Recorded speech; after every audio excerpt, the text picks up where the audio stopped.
Yesterday, Indianapolis Colts star running back Jonathan Taylor was given permission by the organization to go and seek a trade partner. Kind of some big news. It's been happening, for the past month, maybe 2 months at this point, where Jonathan Taylor's been sitting out because he wants a new contract because these running backs aren't getting paid what they should be. So Jonathan's like, okay, you guys got to pay me. Otherwise, I want out. He requested a trade. They finally gave him permission to go seek a trade. And that's basically the Colts saying, okay, fine. You think you can find something else better out there? You can go find it yourself then. And we'll see what happens. But the Colts in return wanted a first-round pick or 2 picks that equal a first or whatever the case may be and stuff like that. So I bring it to you guys. I want to hear what you have to say, and then I'll give you my opinion. Okay, I'll give you my opinion after this, but I want to see if you guys think the Vikings should pursue Jonathan Taylor. I don't think we need to. I don't think we should pursue him at all. Because, look, if we wanted a running back, if we wanted a superstar running back, and we were going to pay him big-time money, we would have kept Dalvin Cook, right?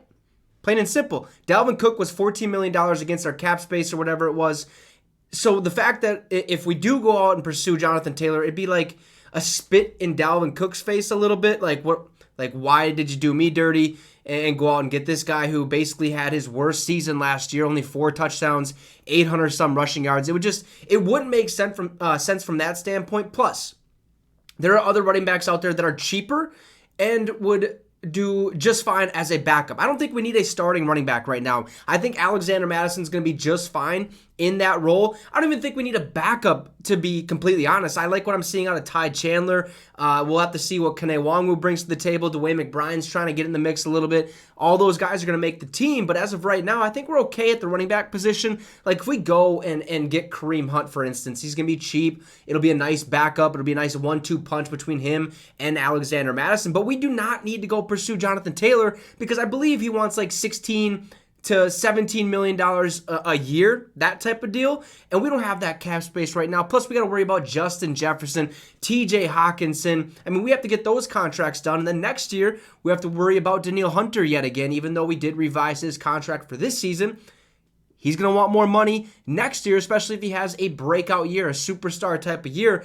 But let's take a look at what it might take to get Jonathan Taylor, okay, just to help you guys kind of think this through. I know most of us Vikings fans know that this is not going to happen. And again, it'd be a spit in Dalvin Cook's face like, oh, we don't want you. We want this guy who had his worst year statistically compared to a guy who's been to 4 straight Pro Bowls, 4 1,000-plus years, 1,000-plus yard seasons, I guess you should say. But Dov Kleeman put this out as a tweet, and Albert Breer actually did the research and talked to a bunch of execs to see exactly what they think Jonathan Taylor would be worth. And makes a lot of sense. It says, update, executives don't believe that Jonathan Taylor will net the Colts a first-round pick. You don't say. Bad year, 800 yards, 4 touchdowns last year. You're telling me you're going to give a first-round pick for that? Okay, yeah, he's young. He maybe has some, a couple more, at least one decent contract left under his belt, but still, right? Now, Albert Breer asked multiple execs about how much Taylor is worth in a trade with the new contract involved, because in order to get Jonathan Taylor, you're not only going to have to trade a first-round pick or a couple picks that equal a first-round pick, you're also going to have to give him a brand new contract, okay? And with doing so, you don't want to trade away a lot. So these are basically what some AFC and NFC execs said.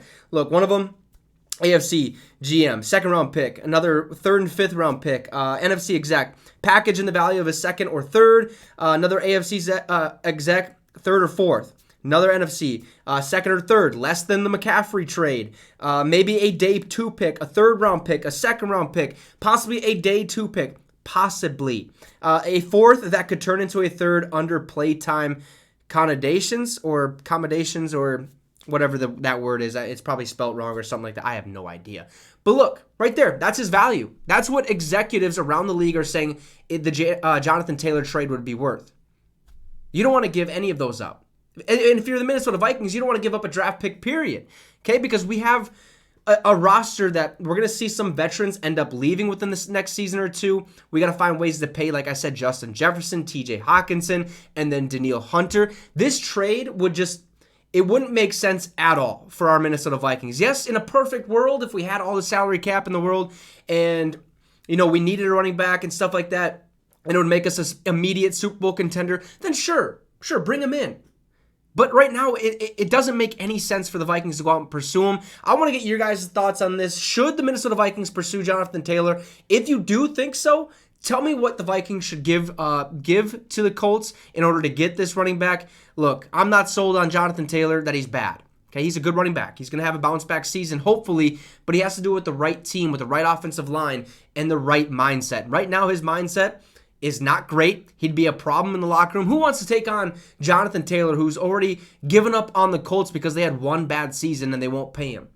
Oh, wait, he also had a bad season. So he's, kind of pouting a little bit. Boo-hoo. Get over it. Play some football. Earn a bigger contract. This is your last year. I know you don't want to get franchise tagged, but earn it. Okay, he hasn't earned a dime.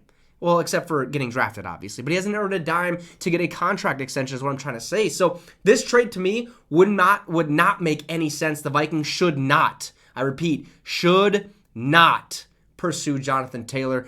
And you guys can let me know what your thoughts in the comment section below. Drop a like and subscribe to the channel. It would be much, much appreciated. Have a great rest of your night, folks. And Skol Vikes.